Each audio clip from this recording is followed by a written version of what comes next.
Shalom dan salam sejahtera. Bacaan renungan harian 22 Julai 2026, Rabu. Tema, agar kita tidak lupa. Mari berdoa.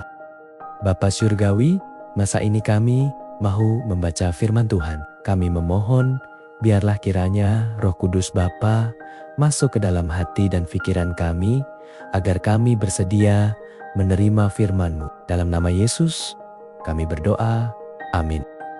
Tajuk bacaan, jenis misionari yang berbeza, kisah George King.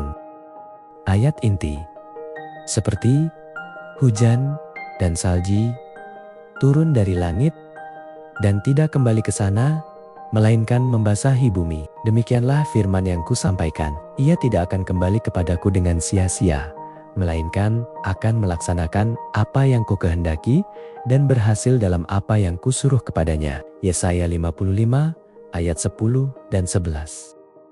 George King ingin menjadi seorang pengkhotbah. Dia mempunyai hanya satu masalah, dia tidak pandai berkhotbah. Cara pertuturannya yang gagap dan kurangnya pendidikan membuatkan James White yakin bahwa dia tidak memiliki bakat sebagai pengkhotbah. Namun Ellen White dengan hati keibuannya meyakinkan Richard Godsmart, seorang petani berhampiran Battle Creek, untuk menumpangkannya sepanjang musim sejuk agar dia boleh diberi peluang percobaan pada musim bunga. Dengan dorongan daripada Godsmart, anak muda King menghabiskan masa lapangnya berkhotbah kepada kerusi-kerusi kosong di ruang tamu. Kemudian tibalah masa untuk khotbah percobaan di depan umum. Bencana adalah satu-satunya perkataan yang sesuai menggambarkan pengalaman itu. Pada ketika itulah Godsmart menyarankan kepada King agar dia berkhotbah dengan cara yang berbeza, dengan menjual buku dari rumah ke rumah. Hasilnya dia mulai menjual buku-buku kecil dan langganan Signs of the Times. Pada minggu pertamanya, jumlah jualan hanya sebanyak 62 sen. Bukanlah suatu kejayaan yang memberangsangkan, namun begitu King menyukai pekerjaan tersebut.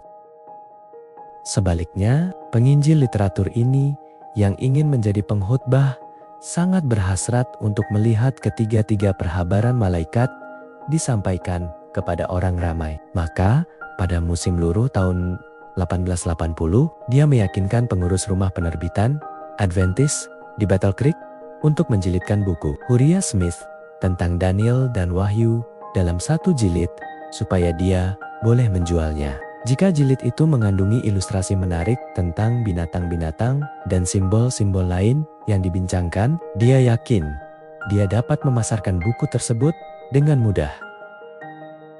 Para pengurus tidak begitu yakin, tetapi mereka tetap menjilidkan beberapa naskah. Kejayaan King mengejutkan semua orang. Tahun berikutnya, rumah penerbitan itu mengeluarkan edisi baharu Daniel and the Revelation yang dihiasi dengan ilustrasi menarik.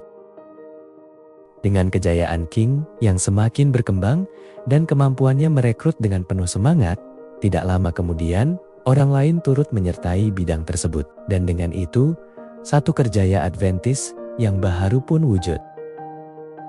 Penginjil literatur menjadi satu lagi cara perhabaran Tuhan pada akhir zaman menjangkau manusia di seluruh dunia. Mereka membeli buku, membacanya, dan menyertai gereja. Sesungguhnya janji Tuhan kepada Yesaya sedang digenapi. Seperti hujan yang Dia turunkan untuk memberkati tanaman dan memberi makan kepada manusia di bumi. Demikian juga firman bercetak, dihantar dan mengubahkan minda serta hati orang ramai di seluruh dunia. Sebelum mengakhiri, saya harus nyatakan bahwa buku Kristen pertama yang saya beli juga adalah daripada seorang penginjil literatur.